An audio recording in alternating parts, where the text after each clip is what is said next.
My name's Aaron. Welcome back to my channel. How are you? I'm fantastic and I'm doing really well.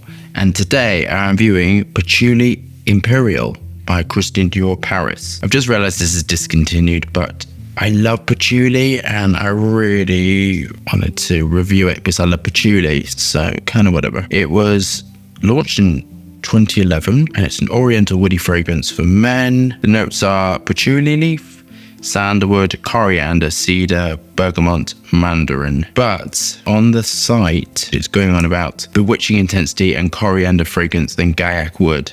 And these are things that I really love, which is kind of why I want to review it. Do we have our bottles of Patchouli Imperial? I've engaged with the higher self. Let's get testing. Let's have a look at the atomizer. I thought they were a bit more. Nice cap. What am I expecting? I'm expecting really excellent perfumery. I'm going to put it out there. I love patchouli. When I was a child, I used to, with my pocket money, go to the shop in Cornwall and buy little bottles of essential oils from the shop. And in there, they also had like incense and all this hippie stuff. I used to love it. I used to spend all my time in there.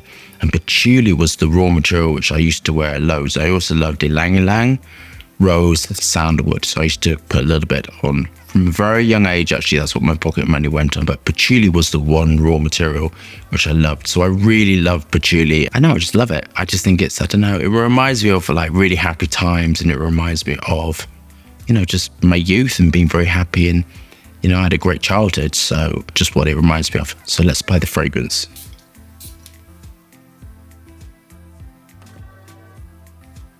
I love this. So let's trade off.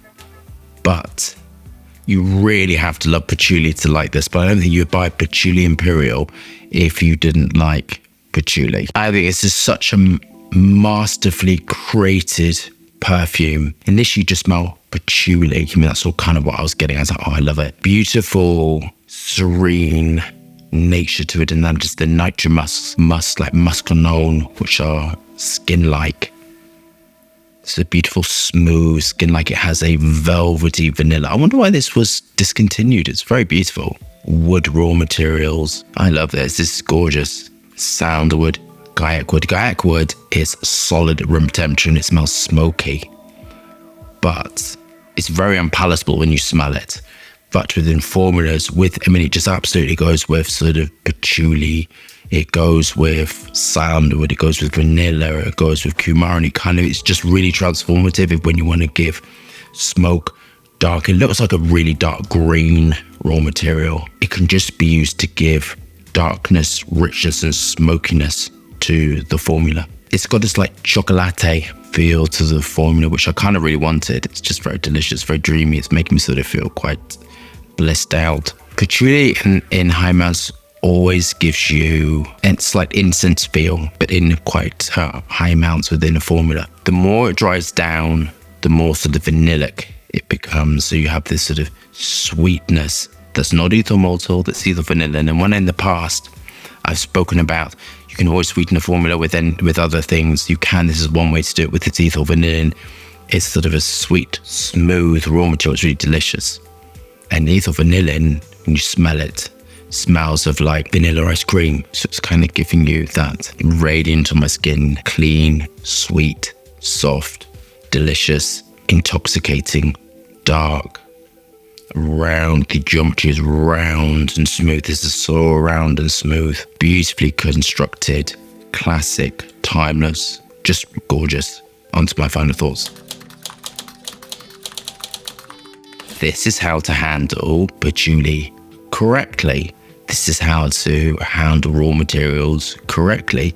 This is a perfumer that really knows what he's doing, and kind of with him, I would expect nothing less. And with something like patchouli, I would expect it to be like this. So with Dior's work, I always sort of hold it really high. Not always, sometimes it's not great, but most of the time it's a really, really beautiful perfumer.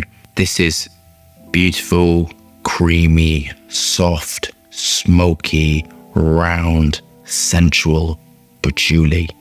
This is no sharp edges in this at all. It smells very royal. It fits with the name. It fits with Patchouli Imperial. It's kind of given me everything. I don't know the price, but I imagine it's quite expensive. It smells expensive. It doesn't smell cheap at all.